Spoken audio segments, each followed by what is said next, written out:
Hey everyone, welcome back to my channel. So today we have a review of the latest release from Jean Paul Gaultier. It's in their Scandal range of perfumes and it is the new Scandal Le Parfum. So I'm going to be letting you know what this smells like, how it compares to the others in the range. I do have an article on my blog which goes through every version of Scandal.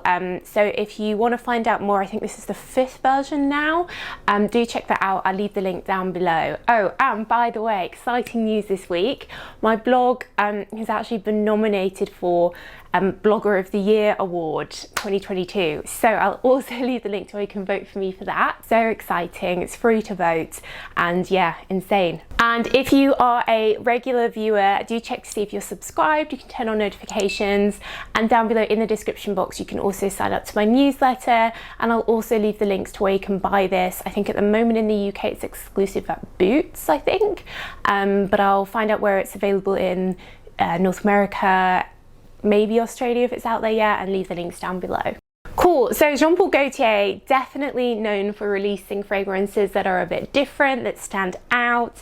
And the Scandal range I think has been pretty successful for them. The original had like a honey tone to it, which is a bit unusual, with florals, really successful. We've had Scandal à Paris, So Scandal, Scandal by Night, I think that was my favorite. And there was one called Scandal Gold that was released earlier this year, but I think it was only released in the Middle East, so I haven't been able to smell that one. So if you have tried it, let me know in the comments what it's like. But this latest one, Scandal Le Parfum, is an eau de parfum intense. So it means it's more concentrated, it's stronger than an eau de parfum. And as someone who's actually going through the process of manufacturing my own perfume now, I know that, you know, having more of the perfume oil in it is more expensive, because you get, and it does give you much better lasting power. And I think the bottle and the design and everything from Jean Paul Gaultier is always so cool. Like even the packaging, the box is like a velvet, and I know that that's just adding cost for Jean Paul Gaultier, but they just do it. And then of course the bottles for Scandal have the 2 women's legs in the air, very unique. I never would have thought of that.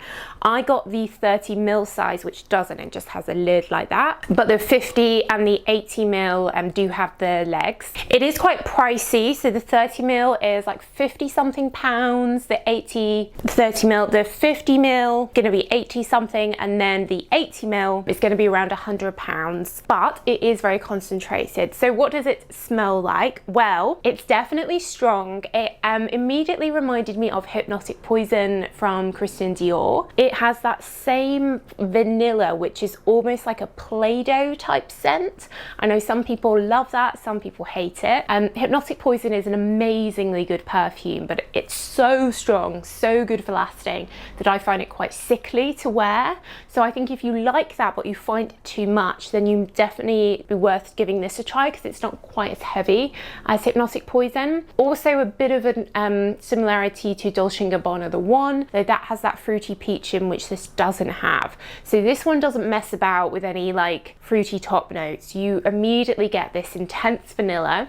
There's a little bit of caramel here, and I also get a decent amount of jasmine, and it's an intense jasmine reminiscent of like an alien jasmine, and it's a saltiness to it as well. It's quite a serious jasmine, it's not flowery and pretty. A little bit kind of reminded me of Alien Goddess as well, because that's also like jasmine and vanilla, but this doesn't have the amberiness of Alien Goddess. This one really is like more like sweet Play-Doh vanilla, sexy vanilla. You know, I always think Jean Paul Gaultier French. You can imagine a lady in the Moulin Rouge wearing something like this. I literally have just sprayed one spray of this today, and I can really smell it on me. It's really projecting. It's definitely got a good lasting power. It's not quite as intense and sickly as Hypnotic Poison. So I think if you do like that intensity that some of the Jean Paul Gaultier vanillas have, that really like sexy sense, then I think this is definitely worth a try. I think think even though it's quite pricey, the value for money is kind of okay because of how strong it is. I would say for me during the daytime, this is autumn, winter. Any time of the year, if you want something really intense and like very sexy, you know, in humid weather, this might become a little bit much. But I do think this will do well because people want that power and that longevity and that way you can rely on a perfume. So I am impressed by this. It's definitely Soki approved. I was checking, I'm not sure that Jean Paul Gaultier is vegan or cruelty free, which is a shame. Interesting, it says it's made in Spain as well. But yeah, I definitely think this will be a hit, and it's better than some of the previous releases, particularly like À Paris, I found a bit lame in the Scandal range when that came out. So yeah, definitely worth a try. I think they still have the Scandal like shower gel body lotion hair mist, which I think you could definitely layer. They'd all complement each other. But if you really wanted to go for this, I'd recommend getting a vanilla one, vanilla body lotion or something to layer this to make this even more intense, rather than the Scandal lotions and stuff. But they might calm it down as well if you find it too vanilla-y. So yeah, guys, let me know if you've managed to try this yet. What do you think of it?